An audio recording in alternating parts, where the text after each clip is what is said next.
வணக்கம். இன்னொரு நாள் சந்திக்கிறதுல ரொம்ப சந்தோஷம். சாரி, நாளைக்கு நான் வீடியோ போட முடியல. ரொம்ப பிஸியாக போயிட்டேன். ஜாப் அப்ளிகேஷன் போட வேணுமா, வேலை, நிறைய நிறைய காரணங்களுக்காக. சரி, இன்றைக்கி நாங்கள் வந்து கோல்டு அனாலிசிஸ் வந்து பார்ப்போம். என்ன நடக்குது கோல்டுலேயண்டு. ரொம்ப இன்ட்ரெஸ்டிங்காக கோல்டு மூவ் பண்ணி கொண்டிருக்குது.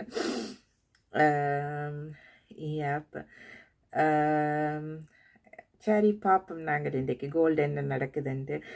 இப்போ கிட்டடியில் வந்து நான் இன்னொரு வீடியோ பார்த்து, நான் இன்னொரு ஸ்ரீலங்கா தமிழாலும் வந்து டிக்டாக்ல வந்து வீடியோக்கள் போட்டுக்கொண்டிருக்கிறார். எனக்கு பெரிய சந்தோஷம் அந்த டிக்டாக்ல வீடியோ போடுறது. என்ன காரணம்டா, இலங்கை தமிழ் மக்கள் வந்து இதனால் வந்து பயனடைகிறது. அவர் வந்து ப்ரொஃபஷனாக செய்து கொண்டிருக்கிறார். எனக்கு இது வந்து இல்லை, இது வந்து ஒரு ஃபன் மாதிரி. என்னென்று கேட்டால், நான் எப்போவுமே திருப்பி சொல்கிறது, எனக்கும் இதுக்கும் சம்பந்தம் இல்லை. பட் இந்த தமிழாக்கள் வந்து நிறைய பேர் வந்து கஷ்டப்படுறது, இதில் பயனடைய வேணுமென்றதுக்காகத்தான் நான் வந்து இந்த சேனலை வந்து தொடங்கினது. இப்போ அவர் வந்து எனக்கு அவர்கிட்ட கொஞ்சம் வீடியோக்கள் பார்த்து நான் ஓரளவுக்கு பரவாயில்லாமல் இருந்தது, மறந்து போனேன். தமிழ் முதலீடு டிக்டாக்ல அவர் வந்து ஷேர் மார்க்கெட்டை பற்றி கழிச்சு கொண்டிருக்கிறார். நான் ஷேர் மார்க்கெட் இல்லை, முதல்ல தெளிவாக தெரிஞ்சுக்கொள்ளுங்க. இது வந்து ஃபாரெக்ஸ். இது வந்து நீங்கள் அந்த ஷேர் மார்க்கெட்லேயும் வந்து நீங்கள் செய்து கொள்ளலாம், நீங்கள் வந்து இன்வெஸ்ட் பண்ணலாம். நான் இப்போ தான் வந்து அந்த ஷேர் மார்க்கெட்டுக்குள்ள இன்வெஸ்ட் பண்ண தொடங்கினேன். பரவாயில்லாமல் போய்கொண்டிருக்குது. அதுலேயும் வந்து நீங்கள் கமாடிட்டிஸ் வந்து ட்ரேட் பண்ணலாம்.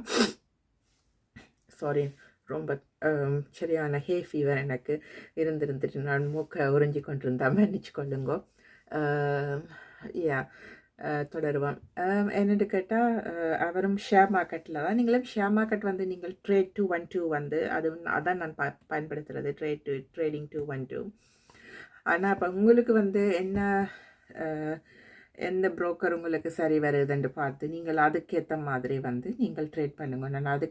நான் உங்களுக்கு வந்து இவர் நல்லம் இல்லையன்ற ஒருத்தருட ஸ்ட்ராட்டஜிக்கு, ஒவ்வொருத்தருட முதலீட்டுக்கு வந்து ஒவ்வொருத்தர் நல்லா இருப்பினா.